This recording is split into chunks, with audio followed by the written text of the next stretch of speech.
Hey guys, welcome back to Electrical Car Repair Live. Thank you guys for watching and subscribing to the channel. Today will be super helpful video guys to any of you that have a BMW 1 Series guys and you need to remove or replace Valvetronic motor. So stay with us, we'll explain where it's located, how to remove it, how to replace it guys.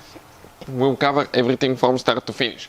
But before we continue guys, all the used parts or if you need to buy a new motor, we'll share the links in the description of the video below for your convenience. Something else? Every single car we get at the shop guys, we make at least 200 to 300 free repair videos. Why we do that? Because our mission at the shop is to save you as much money as we can. All we need guys in return, please subscribe to the channel and like the video, that way we can keep providing this free information to you. Let me show you what we have here. We have N52 engine, but even if you have N51, N52 or N53 engine, the procedure should apply to that.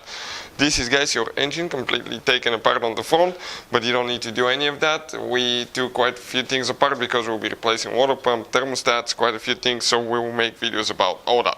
But before we start, let me tell you something quick guys. Check this channel out, Auto Repair guys. This is our main channel and we have helped more than 75 million people. So check it out guys, we have helpful information that can save you thousands of dollars. So subscribe and we constantly put new content there as well.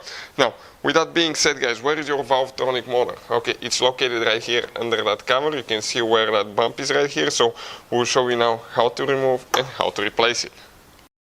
So first, in order to remove the motor, we need to actually go ahead and remove the engine cover. Now you may have two different designs. One is with bushings that it attaches to the engine. One attaches with screws. If you have screws, bolts on the very front, then yours is the one that attaches with bolts actually in most cases. That being said guys, okay, you can see with everything removed, this is your Valvetronic motor right here, that's where it's located.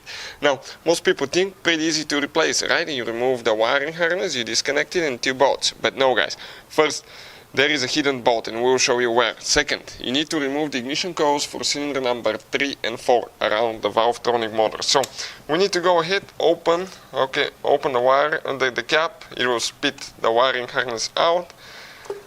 Grab the ignition coil, it may be stuck, pull it out and then remove the other one as well on the other side. Okay, great. Now, right here guys, there is a hidden bolt. On the very bottom, okay, you can see where the thread is. This bolt right here, okay, that's the bolt we're talking about. This bolt guys will actually be on this side. And you will be accessing this bolt with reverse torque screws, okay, like this one. We'll share the links in the description of the video below where you can get all that. We removed ours because honestly it takes forever. It took us about 5 minutes to remove one simple bolt and I don't want to waste your time. Let me show you guys how you can reach that bolt. You have to disconnect the wiring harness first. Okay, right here. Otherwise you cannot put the two in. So the wiring harness, okay, we get reverse torques the next step. I think it's number 10. We remove the ground wires, okay, right here and the holders. Don't forget to connect two ground wires later here. One from the body, one for the ignition coils.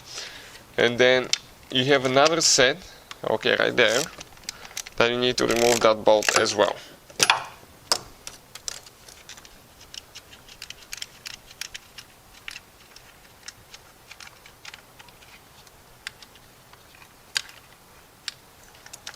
Okay, perfect. Now, what do we need to do guys? We grab that wiring harness, you pull up, then pull it out of the way.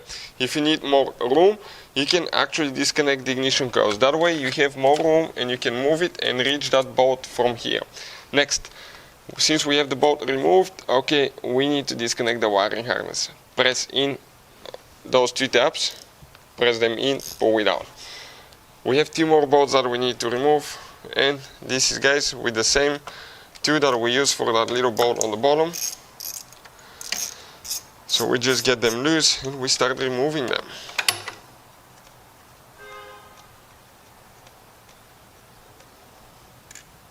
Perfect.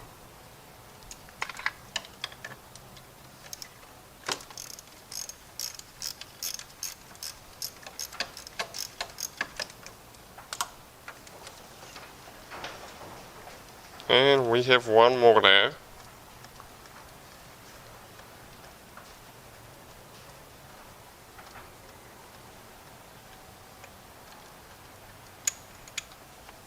Okay, great.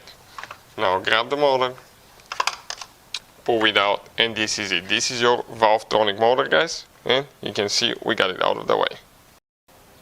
So that's how you practically remove the Valvetronic motor. We'll have a video, guys, how to test it as well. Very important, guys, because yours may be working, so we'll show you a simple test. We'll have a video how to do that. Also, every time you remove that Valvetronic motor, okay, right here there is a gasket, guys. Okay, that gasket is recommended to replace it every time because you'll be leaking oil once in a while. You can see we have engine oil in the valve cover, so definitely, guys, okay, replace that gasket every time you're replacing the motor. That way you don't have to do the job twice, guys. It's not expensive, and I'll put the link in the description of the video below where you can get the gasket from.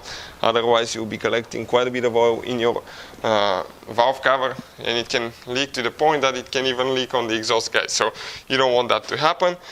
This is the motor. If you need to buy a new one, we'll share the links. Also, as I said, we'll, guys, have a video to show you how to test it, installing it. Everything is practically in reverse order. We took it apart. When you install it, it may be a little bit spring loaded, so you need to start getting the two bolts tight at the same time on the front. So that's how we do it. Hopefully the video will be helpful. Thank you for watching, and see you guys next time.